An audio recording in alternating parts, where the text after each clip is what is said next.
ধুর, এত খাবার একসঙ্গে খাওয়া যায় নাকি? কোথায় গেলাম, কোথায় এত খাবার খেলাম, চলো পুরোটাই তোমাদেরকে বলি। ভোর 4টে ট্রেনে রওনা দিলাম শিয়ালদার উদ্দেশ্যে। শিয়ালদা থেকে 7:42 ট্রেন ধরে চলে আসলাম ক্যানিং। ক্যানিং চলে এসেছি, তার মানে বুঝতেই পারছো কোথায় এসেছি। বাপরে, স্টেশনে এসে দেখি প্রচন্ড ভিড়। আমরা এসেছি সুন্দরবন। স্টেশনের বাইরে অটো নিয়ে দাঁড়িয়েছিল আমাদের ভোটের লোক। অটোতে করে পৌঁছে দিল আমাদের বকখালি ঘাটে। ক্যানিং স্টেশন থেকে আমরা অটো করে এলাম। আবার বাড়ি ফেরার সময় ক্যানিং স্টেশনে পৌঁছে দেওয়ার দায়িত্ব পুরোটাই কিন্তু আমাদের বোটের লোকের। তারপর আমাদের অর্জুন বোটে উঠে পড়লাম। বোটে উঠেই প্রথমেই দিয়ে দিয়েছিল আমাদের ওয়েলকাম ড্রিঙ্কস। তারপর ছিল গরম গরম লুচি, সঙ্গে ছিল আলুর দম, রসগোল্লা। একটু পর চলে এসেছিল গরম গরম চা। তার কিছুক্ষণ পর দিয়ে দিয়েছিল আমুদি মাছের ফ্রাই।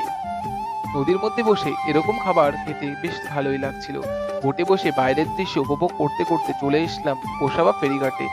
তারপর 10 টাকা টিকিট কেটে চলে আসলাম রবীন্দ্রনাথ ঠাকুরের বেকন বাংলোতে। শুনেছি রবীন্দ্রনাথ ঠাকুর সুন্দরবনে ঘুরতে এসে মাত্র 1 রাত ছিলেন এই বাংলোতে। তারপর গোসাবা ঘাট থেকে লঞ্চে উঠে দেখি দুপুরের খাবার রেডি। আজ দুপুরের মেনুতে ছিল ভাত, ডাল, আলু ভাজা, ইলিশ মাছের মাথা দিয়ে কচু শাক, বেগুনি, ইলিশ মাছ, পাবদা মাছ।